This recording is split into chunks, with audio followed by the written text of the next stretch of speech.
Hey YouTubers, and welcome back to another episode here on ESGNet of NCAA 14 Highland Scotties TeamBuilder Dynasty, and this is Scotties Sports Talk, and this is episode number 5 as we're going to take a quick review here of week 5 action from the Scotties as they won the game against the USF Bulls. Final score there 42-14. Great win there for us, and of course great day for our players, especially for Flanagan, who had a great game. 14 of 19 in that ball game, completed 73% of his passes on a rainy day of all things. 356 yards, 3 touchdowns, and a sack there for him. Kason, 27 carries for 103 yards, 2 touchdowns, and a broken tackle. Flanagan also has 6 carries for 39 yards and a touchdown. As you take a look there at players of the game, he is one of them. Of course, King for the Bulls there, a very tough competitor there. You see his day there on the rushing. He had a rushing touchdown there, over 60 yards there for him. Who broke several tackles in that game.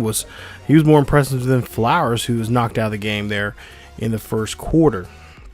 As for receiving, a great day, a big day there for our tight end there, Hunter Cannon. 9 receptions, 224 yards, 2 touchdowns in that ball game.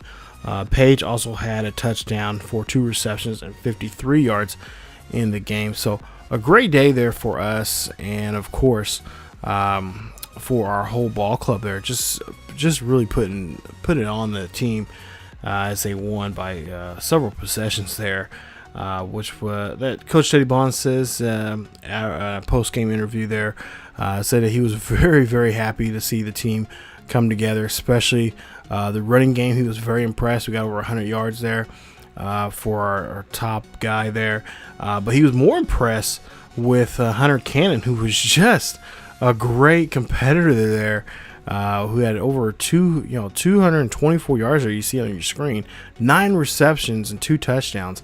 For whatever reason, the Bulls could not ring him in, as he was just pretty much everywhere and anywhere he wanted to be in that game. So that's the thing is, he's not a really fast guy at all. He's a big lumbering guy who is just great, putting distance between him and his defender there. So they lost track of him several times there, and that's why he had over 200 yards in that ball game. So take a look at some of the team news there. You see some of the recruits are going to be coming in here, coming up for our next game here, which will be week 6, going against the Wyoming Bulls, and we'll show you guys some of the names there. Some of the guys that we'll be looking at there. A couple of guys are in their mid 60s, upper 70s there. Again, well, not really upper 60s there overalls there. Take a look at the top 25 poll here, and we have a couple of teams that have fallen there. You see Florida State, they jumped up 2 from 7 to 5. Then Oklahoma, they went up 3 there from 10 to 7. And then you got teams like USC, who dropped from 1 to now number 8 in the nation. So you got a couple of upsets this week there. Nothing really shocking, with the exception of USC, of course, dropping from the number 1 position there. But for the most part, they're just a great week of football. But you do have the Bulls there, who are 23rd in the nation, drop out of the top 25, along with Penn State, who was number 18 last week.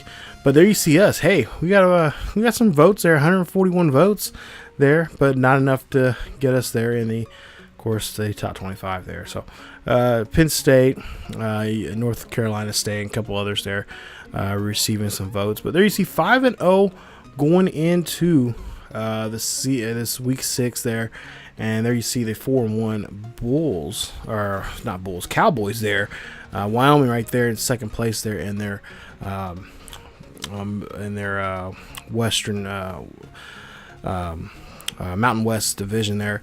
Allen is their top passer there. Evans their top rusher, and of course Johnson their top receiver.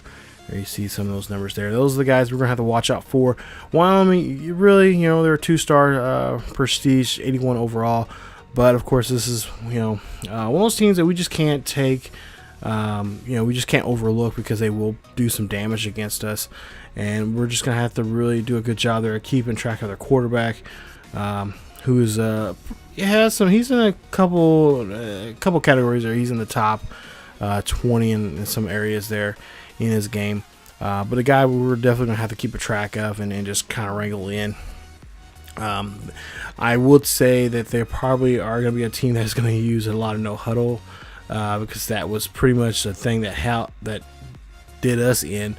We did give up 14 points in the game, but for the most part, we had a really tough time because we just hadn't had the right personnel there, and that's how the Bulls got on the board there most of the time there.